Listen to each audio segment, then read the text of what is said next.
Price the lord. ಕರ್ತನ ಪರಿಶುದ್ಧ ನಾಮಕ್ಕೆ ಮಹಿಮೆ ಉಂಟಾಗಲಿ. ಅನುಗ್ರಹಿಸಲ್ಪಟ್ಟಂತ ಈ ಸಮಯದಲ್ಲಿ ಈ ಮೀಡಿಯಾ ಮೂಲಕವಾಗಿ ನಿಮ್ಮನ್ನು ಸಂಧಿಸುವುದರಲ್ಲಿ ಬಹಳ ಸಂತೋಷವುಳ್ಳವನಾಗಿದ್ದಾನೆ. ಕರ್ತನ ಕೃಪೆಯಿಂದ ನೀವೆಲ್ಲರೂ ಕೂಡ ಕೃಪೆಯಲ್ಲಿ ಆಶ್ರಿತರಾಗಿ ಆಶೀರ್ವಾದಗಳ ಮೇಲೆ ಆಶೀರ್ವಾದಗಳನ್ನ, ಅನುಗ್ರಹ ಮೇಲೆ ಅನುಗ್ರಹಗಳನ್ನ ಅನುಭವಿಸ್ತಾ ಇದ್ದಾರೆ ಎಂಬುದಾಗಿ ನಾನು ನಂಬುವನಾಗಿದ್ದೇನೆ. ಈ ಒಂದು ದಿನಮಾನಗಳಲ್ಲಿ ಈ ಒಂದು ಫೇಸ್ಬುಕ್ ಮತ್ತು ಯೂಟ್ಯೂಬ್ ಮೂಲಕವಾಗಿ ನಿಮ್ಮ ಬಳಿಗೆ ಬರಲಿಕ್ಕೆ ಕರ್ತನ ಕೊಟ್ಟಂತ ಕೃಪೆಗಾಗಿ ಕರ್ತನಿಗೆ ಸ್ತೋತ್ರವಾಗಿದ್ದೇನೆ. ಸ್ವಲ್ಪ ಸಮಯ ನಾವು ದೇವರ ವಾಕ್ಯವನ್ನು ಧ್ಯಾನ ಮಾಡ್ಕೊಳ್ಳೋಣ. ವಿಶೇಷವಾಗಿ ನಾನು ಇನ್ನು ಮುಂದುವರೆದ ಕೆಲವು ವಿಡಿಯೋಗಳಲ್ಲಿ ನಿಮ್ಮೊಟ್ಟಿಗೆ ದೇವರ ಪ್ರೀತಿಯ ಕುರಿತಾಗಿ ಮಾತನಾಡಲಿಕ್ಕೆ ಬಯಸುವನಾಗಿದ್ದೇನೆ. ಈ ಒಂದು ಕಾಲಘಟ್ಟಗಳಲ್ಲಿ ಪ್ರೀತಿ ಎನ್ನುವಂಥದ್ದು ಎಷ್ಟೋ ಅಮೂಲ್ಯವಾಗಿರುವಂಥದ್ದಾಗಿದೆ. ಈ ದಿನಮಾನಗಳಲ್ಲಿ ನಾವು ನೋಡುವಂಥ ಸಮಯದಲ್ಲಿ ಪ್ರೀತಿಗೆ ಇರುವಂತ ನಿಜವಾದಂತ ಅರ್ಥ ಈ ಲೋಕದಲ್ಲಿ ನಾವು ಕಾಣಲಿಕ್ಕೆ ಸಾಧ್ಯ ಇಲ್ಲ. ಆದರೂ ಕೂಡ ದೇವರ ಪ್ರೀತಿಯು ಎಂದಿಗೂ ಕೂಡ ಬದಲಾಗದೇ ಇರುವಂತ, ಶಾಶ್ವತವಾಗಿರುವಂತ, ನಿತ್ಯವಾಗಿರುವಂತ ಮತ್ತು ಮಾರ್ಪಾಟು ಇಲ್ಲದಂತ ಒಂದು ಪ್ರೀತಿಯಾಗಿದೆ. ದೇವರ ಪ್ರೀತಿಯಾಗಿ ನಾವು ಧ್ಯಾನ ಮಾಡುವಾಗ ನಿಜವಾಗಿಯೂ ನಮ್ಮಲ್ಲಿ ಪ್ರೀತಿಯ ಗುಣ ಯಾವ ರೀತಿ ಇರುತ್ತೆ ಎಂಬುದಾಗಿ ತಿಳಿದುಕೊಳ್ಳಲಿಕ್ಕೆ ನಮಗೆ ಸಾಧ್ಯವಾಗುತ್ತೆ ಪ್ರಿಯ. ಹಾಗಾಗಿ ಈ ದಿನಮಾನಗಳಲ್ಲಿ ಪ್ರೀತಿಯ ಕುರಿತಾಗಿ ನಾವು ಗಮನಿಸುವಾಗ ಚಿಕ್ಕ ಮಕ್ಕಳಿಗೆ ಪ್ರೀತಿ ಎಷ್ಟೋ ಅವಶ್ಯಕತೆ ಉಳ್ಳದ್ದಾಗಿ ಪರಿಣಮಿಸುವುದನ್ನು ನೋಡಲಿಕ್ಕೆ ಸಾಧ್ಯ. ಅನೇಕ ತಂದೆ ತಾಯಿಗಳು ಇವತ್ತು ತಮ್ಮ ಕೆಲಸಕ್ಕೂ, ತಮ್ಮ ಜವಾಬ್ದಾರಿಗಳಿಗೂ, ತಮ್ಮ ಒಂದು ಇರತಕ್ಕಂಥ ಮೊಬೈಲ್ಸ್ ಇಂದ ಹಿಡಿದು ತಮ್ಮ ಒಂದು ವಸ್ತುಗಳಿಗೆ ಕೊಡುವಂತ ಆ ಒಂದು ಸಮಯವನ್ನ, ಆ ಒಂದು ಕಾಳಜಿಯನ್ನ ಇವತ್ತು ಮಕ್ಕಳಿಗೆ ಕೊಡ್ಲಿಕ್ಕೆ ಸಾಧ್ಯವಾಗ್ತಾ ಇಲ್ಲ. ಮಕ್ಕಳು ಆ ಒಂದು ಪ್ರೀತಿಯನ್ನ, ಆ ವಂಚನೆಗೆ ಒಳಗಾಗಿದ್ದಾರೆ ಎಂಬುದಾಗಿ ನಾವು ನೋಡಲಿಕ್ಕೆ ನಾವು ಸಾಧ್ಯವಾಗುತ್ತೆ. ಅನೇಕ ಯವನಸ್ಥರಿಗೆ ಪ್ರೀತಿ ಎಂಬುದಾಗಿ ನಾವು ನೋಡುವಂತ ಸಮಯದಲ್ಲಿ ಯವನಸ್ಥರು ಪ್ರೀತಿ ಎಂಬ ಒಂದು ಪದವನ್ನು ಕೇಳಿದ ತಕ್ಷಣ ಅದು ಅವರಿಗೆ ರೋಮಾಂಚನಕಾರಿಯಾಗಿ ಪರಿಣಮಿಸುವಂತದ್ದಾಗಿದೆ. ಪ್ರೀತಿ ಒಬ್ಬ ಹುಡುಗ ಮತ್ತು ಹುಡುಗನ ನಡುವೆ ಇರುವಂತ ಪ್ರೀತಿ ಅದೇ ನಿತ್ಯವಾದದ್ದು, ಅದೇ ಕೊನೆ, ಅದೇ ಜೀವನ ಎಂಬುದಾಗಿ ನಂಬಿರುವಂತ ಎಷ್ಟೋ ಜನ ಯವನಸ್ಥರನ್ನ ಈ ಪ್ರಪಂಚದಲ್ಲಿ ನಾವು ಕಾಣಲಿಕ್ಕೆ ಸಾಧ್ಯ. ಮತ್ತು ತಂದೆ ತಾಯಿಗಳಿಗೂ ಮತ್ತು ವೃದ್ಧರಿಗೂ ಈಗಿನ ಕಾಲದಲ್ಲಿ ಪ್ರೀತಿ ಎನ್ನುವುದು ಒಂದು ದೊಡ್ಡ ನೋವಾಗಿ ಪರಿಣಮಿಸುವುದನ್ನು ನೋಡ್ಲಿಕ್ಕೆ ಸಾಧ್ಯ.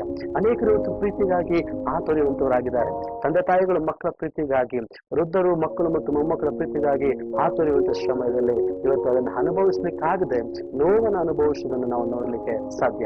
ಹೇಗೂ ಪ್ರೀತಿ ಎನ್ನುವಂಥದ್ದು ಎಲ್ಲರಿಗೂ ಅವಶ್ಯಕವಾಗಿರುವಂತ ಒಂದು ವಸ್ತುವಾಗಿದೆ. ಆದರೆ ಪ್ರೀತಿಯನ್ನ ತೋರಿಸುವಂಥದ್ರಲ್ಲಿ ಅನೇಕ ಸಾರಿ ನಾವು ಸೋಲುವಂತವರಾಗಿದ್ದೇವೆ. ದೇವ ಮಕ್ಕಳಾಗಿ, ದೇವ ಜನರಾಗಿ ನಿಜವಾದಂತ ಪ್ರೀತಿಯನ್ನ ಅನೇಕರಿಗೆ ನಾವು ಕೊಡಲಿಕ್ಕೆ ಆಗದೇ ಇರುವಂತದನ್ನ ಈ ಸಮಾಜದಲ್ಲಿ ಕಾಣಲಿಕ್ಕೆ ಸಾಧ್ಯ. ಈ ಲೋಕದ ಪ್ರೀತಿಯನ್ನ ನಾವು 3 ವಿಧಗಳಾಗಿ ವಿಂಗಡಿಸಬಹುದು. ಮೊದಲನೇದಾಗಿ ಪ್ರೀತಿ ಎಂಬುದಾಗಿ ಹೇಳುವಂತ ಸಮಯದಲ್ಲಿ ಪ್ರೀತಿ ಎನ್ನುವಂಥದ್ದು ಸ್ವಾರ್ಥವಾಗಿ ಪರಿಣಮಿಸುವುದು ನೋಡ್ಲಿಕ್ಕೆ ಸಾಧ್ಯ. ಅನೇಕ ಸಾರಿ ಈ ಲೋಕದ ಪ್ರೀತಿ ಸ್ವಾರ್ಥದ ಮೇಲೆ ಆಧಾರಿತವಾಗಿರುತ್ತೆ.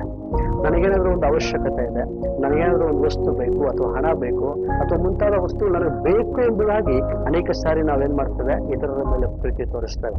ಅವರಿಂದ ನಮಗೆ ಆ ಒಂದು ಅವಶ್ಯಕತೆ ಬರುತ್ತೆ, ಸಿಗುತ್ತೆ ಎನ್ನುವಂತ ಸಮಯದಲ್ಲಿ ನಾವು ಪ್ರೀತಿ ತೋರಿಸುವಂಥದ್ದನ್ನ ನಾವು ನೋಡ್ಲಿಕ್ಕೆ ಸಾಧ್ಯ. ಈ ತರದ ಪ್ರೀತಿಯನ್ನು ಮೋಸದ ಪ್ರೀತಿ ಅಥವಾ ಸ್ವಾರ್ಥದ ಪ್ರೀತಿ ಎಂಬುದಾಗಿ ನಾವು ಕರೀಲಿಕ್ಕೆ ಸಾಧ್ಯ. ಈ ಲೋಕದ ಅನೇಕ ಭಾಗಗಳಲ್ಲಿ ಈ ಪ್ರೀತಿಯನ್ನು ನಾವು ನೋಡ್ಲಿಕ್ಕೆ ಸಾಧ್ಯವಾಗುತ್ತೆ. ಅನೇಕ ಸ್ನೇಹಿತರ ನಡುವೆ, ಅನೇಕ ಸಂಬಂಧಿಕರ ನಡುವೆ ಅವಶ್ಯಕತೆ ಇದ್ದಾಗ ಮಾತ್ರ ಬರುವಂತ ಪ್ರೀತಿ ಮೊದಲನೆಯ ಪ್ರೀತಿ. ಎರಡನೇ ಪ್ರೀತಿ ಅವಶ್ಯಕತೆ ಅಲ್ಲ, ಬದಲಾಗಿ ಅದನ್ನು ಬದಲಾಗಿ ಕೊಡುವಂತ ಪ್ರೀತಿ ಎಂಬುದಾಗಿ ನಾವು ನೋಡ್ಲಿಕ್ಕೆ ಸಾಧ್ಯ. ಗಂಡ ಮತ್ತು ಹೆಂಡತಿಯ ನಡುವಿನ ಪ್ರೀತಿ, ತಂದೆ ತಾಯಿ ಮತ್ತು ಮಕ್ಕಳ ನಡುವಿನ ಪ್ರೀತಿ. ಈ ಪ್ರೀತಿಯನ್ನು ನಾವು ಗಮನಿಸುವಂತ ಸಮಯದಲ್ಲಿ ತಂದೆ ತಾಯಿಗಳು ಮಕ್ಕಳನ್ನ ಯಾಕೆ ಪ್ರೀತಿ ಮಾಡ್ತಾರೆ ಎಂಬುದಾಗಿ ನೋಡುವಂತ ಸಮಯದಲ್ಲಿ ಮುಂದೊಂದು ದಿವಸ ಅವರು ಬೆಳೆದು ತಂದೆ ತಾಯಿಗಳಿಗೆ ಆಸರೆ ಆಗುತ್ತಾರೆ ಎಂಬುದಾಗಿ ಈ ರೀತಿಯಾಗಿರುವಂತಹ ಪ್ರೀತಿಯನ್ನು ಕೂಡ ನಾವು ನೋಡ್ಲಿಕ್ಕೆ ಈ ಪ್ರಪಂಚದಲ್ಲಿ ಸಾಧ್ಯ. ಅದು ಎರಡನೆಯ ಪ್ರೀತಿ. ಮೂರನೆಯ ಪ್ರೀತಿ ಯಾವ ಪ್ರತಿಫಲವನ್ನ ಆಶಿಸ್ತದೆ, ಯಾವುದೇ ರೀತಿಯಾಗಿರ್ತಕ್ಕಂಥ ಸ್ವಾರ್ಥವಿಲ್ಲದೆ, ಮೋಸವಿಲ್ಲದೆ, ವಂಚನೆ ಇಲ್ಲದೆ ತನಗಿರುವಂತ ಸರ್ವಸ್ವವನ್ನ ಕೊಡುವಂತ ಪ್ರೀತಿ ಅಗಾಪೆ ಪ್ರೀತಿ ಅಂದ್ರೆ ನಾವು ಕರಿತೇವೆ. ಅದೇ ದೇವರ ಪ್ರೀತಿ. ಈ ದೇವರ ಪ್ರೀತಿಯನ್ನ ಪ್ರಕಟಪಡಿಸುವಂತ ಒಂದು ವಾಕ್ಯ, ಸತ್ಯವೇದದ ಎಲ್ಲ ವಚನಗಳನ್ನ ಒಂದೇ ವಚನದಲ್ಲಿ ಅಡಕವಾಗಿರಿಸಿಕೊಂಡಿರ್ತಕ್ಕಂಥ ವಾಕ್ಯ ಯೋಹಾನನ ಬರೆದ ಸುವಾರ್ತೆ 3ನೇ ಅಧ್ಯಾಯ 16ನೇ ವಾಕ್ಯದಲ್ಲಿ ನಾವು ನೋಡಲಿಕ್ಕೆ ಸಾಧ್ಯ. ಯೋಹಾನನ ಬರೆದ ಸುವಾರ್ತೆ 3ನೇ ಅಧ್ಯಾಯ 16ನೇ ವಾಕ್ಯದಲ್ಲಿ ದೇವರು ಲೋಕದ ಮೇಲೆ ಎಷ್ಟೋ ಪ್ರೀತಿಲಿಟ್ಟು ತನ್ನ ಒಬ್ಬನೇ ಮಗನನ್ನ ಕೊಟ್ಟನು. ಆತನನ್ನು ನಂಬುವ ಒಬ್ಬನಾದರೂ ನಾಶವಾಗದೆ ಎಲ್ಲರೂ ನಿತ್ಯ ಜೀವವನ್ನ ಪಡೆಯಬೇಕೆಂದು ಆತನನ್ನ ಕೊಟ್ಟನು ಎಂಬುದಾಗಿ ನಾವು ನೋಡ್ಲಿಕ್ಕೆ ಸಾಧ್ಯ. ದೇವರು ಲೋಕದ ಮೇಲೆ ಎಷ್ಟೋ ಪ್ರೀತಿಯನ್ನ ಇಟ್ಟನು ಎಂಬುದಾಗಿ. ಹಾಗಾದ್ರೆ ದೇವರ ಪ್ರೀತಿ ಲೋಕದ ಮೇಲೆ ಎಂಬುದಾಗಿ ನೋಡುವಂತ ಸಮಯದಲ್ಲಿ ಲೋಕದಲ್ಲಿರುವಂತಹ ವಸ್ತುಗಳನ್ನ, ಲೋಕದಲ್ಲಿರ್ತಕ್ಕಂಥ ಸೃಷ್ಟಿಯಲ್ಲ, ಪರಿಸರ ಅಲ್ಲ, ಲೋಕದಲ್ಲಿರ್ತಕ್ಕಂಥ ನೀರಾಗಲಿ ಮತ್ತೊಂದಾಗಲಿ ಜೀವಿಗಳಾಗಲಿ ಅಲ್ಲ, ಬದಲಾಗಿ ಲೋಕದಲ್ಲಿರುವಂತ ಮನುಷ್ಯರು ಎಂಬುದಾಗಿ ನಾವು ಗಮನಿಸಲಿಕ್ಕೆ ಸಾಧ್ಯ. ಮನುಷ್ಯರಾಗಿರ್ತಕ್ಕಂಥ, ಮನುಕುಲವಾಗಿರ್ತಕ್ಕಂಥ ನನ್ನ ಮೇಲೆ, ನಿನ್ನ ಮೇಲೆ ಯೇಸು ಕ್ರಿಸ್ತನು ಎಷ್ಟೋ ಪ್ರೀತಿಯನ್ನ ಇಟ್ಟನು ಎಂಬುದಾಗಿ ಸತ್ಯವೇದವು ಹೇಳುವುದನ್ನ ನಾವು ನೋಡ್ಲಿಕ್ಕೆ ಸಾಧ್ಯ ಪ್ರಿಯರೇ. ಹಾಗಾದ್ರೆ ಒಂದು ವೇಳೆ ಈ ವಿಡಿಯೋ ನೋಡುವಂತ ನನ್ನ ಪ್ರೀತಿಯ ಸಹೋದರ ಸಹೋದರಿ, ನಿಮ್ಮ ಜೀವನದಲ್ಲಿ ನಿಮಗೊಂದು ಪ್ರಶ್ನೆ ಇರಬಹುದು, ನಾನು ನಿಜವಾಗ್ಲೂ ಯಾರು ಪ್ರೀತಿ ಮಾಡ್ತಾರ? ತಂದೆ ತಾಯಿಗಳು ನಿಜವಾಗ್ಲೂ ಪ್ರೀತಿ ಮಾಡ್ತಾರ?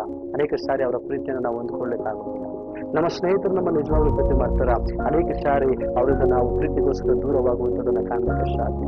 ಅನೇಕ ಸಾರಿ ನಾವು ಇಷ್ಟಪಟ್ಟಂತವರು ನಮಗೆ ನೋವನ್ನು, ಪ್ರೀತಿಗಿಂತ ಹೆಚ್ಚಾಗಿ ನೋವನ್ನ ಕೊಡುವಂಥದ್ದನ್ನ ನೋಡ್ಲಿಕ್ಕೆ ನಾವು ಸಾಧ್ಯ.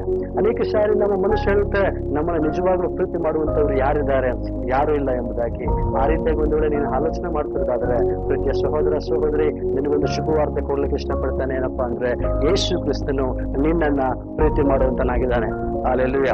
ನಿನ್ನ ಒಂದು ಅವಶ್ಯಕತೆ ಎಂಥದೇ ಆಗಿದ್ರು, ನೀನು ಎಂಥ ಪರಿಸ್ಥಿತಿಯಲ್ಲಿದ್ರು, ನಿನ್ನ ಒಂದು ಜೀವಿತ ಯಾವುದೇ ಒಂದು ಗುಣಮಟ್ಟದಲ್ಲಿ ಇದ್ರೂ ಕೂಡ ದೇವರು ಅವೆಲ್ಲವನ್ನ ಕೂಡ ಬಲಗಿಟ್ಟು ಯಾವುದೇ ಸ್ವಾರ್ಥ, ಯಾವುದೇ ಮೋಸವಿಲ್ಲದೆ ನಿನ್ನ ಪ್ರೀತಿ ಮಾಡ್ತಾನೆ ಎಂಬುದಾಗಿ ಸತ್ಯವೇದವು ಹೇಳುವುದನ್ನು ನೋಡಲಿಕ್ಕೆ ಸಾಧ್ಯ.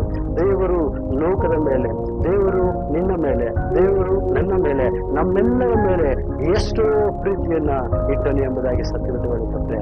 ಹಾಗಾಗಿ ಈ ಒಂದು ವಿಡಿಯೋ ಮೂಲಕವಾಗಿ ನಿಮಗೊಂದು ಶುಭ ಸಂದೇಶ ಕೊಡ್ಲಿಕ್ಕೆ ನಾನು ಇಷ್ಟಪಡ್ತೇನೆ. ಯೇಸು ಕ್ರಿಸ್ತನು ನಿಮ್ಮನ್ನ ಪ್ರೀತಿ ಮಾಡುವಂತನಾಗಿದ್ದಾನೆ. ಹಲ್ಲೆಲೂಯಾ. ಮುಂಬರುವ ದಿನಗಳಲ್ಲಿ ಇನ್ನೂ ಹೆಚ್ಚಾಗಿ ಈ ವಿಡಿಯೋಗಳ ಮುಖಾಂತರವಾಗಿ ದೇವರ ಪ್ರೀತಿ ಕುರಿತಾಗಿ ಕಲಿತುಕೊಳ್ಳಿಕ್ಕೆ ದೇವರು ನಮಗೆ ಸಹಾಯ ಮಾಡುವಂತನಾಗಲಿ. ನಾನು ಇನ್ನೂ ಹೆಚ್ಚಾಗಿ ಈ ಒಂದು ವಿಡಿಯೋಗಳ ಮೂಲಕವಾಗಿ ನಿಮ್ಮೊಟ್ಟಿಗೆ ದೇವರ ಪ್ರೀತಿ ಕುರಿತಾಗಿ, ನಿಮ್ಮನ್ನ ದೇವರು ಇಷ್ಟು ಮಾತ್ರ ಪ್ರೀತಿ ಮಾಡ್ತಾನೆ ಎಂಬುದಾಗಿ ನಾನು ಹೇಳಿಕೆ ಬಯಸುವಂತನಾಗಿದ್ದಾನೆ. ಈ ವಾಕ್ಯಗಳ ಮೂಲಕವಾಗಿ ದೇವರು ನಿಮ್ಮನ್ನ ಆಶೀರ್ವದಿಸಲಿ. God bless you. Thank you.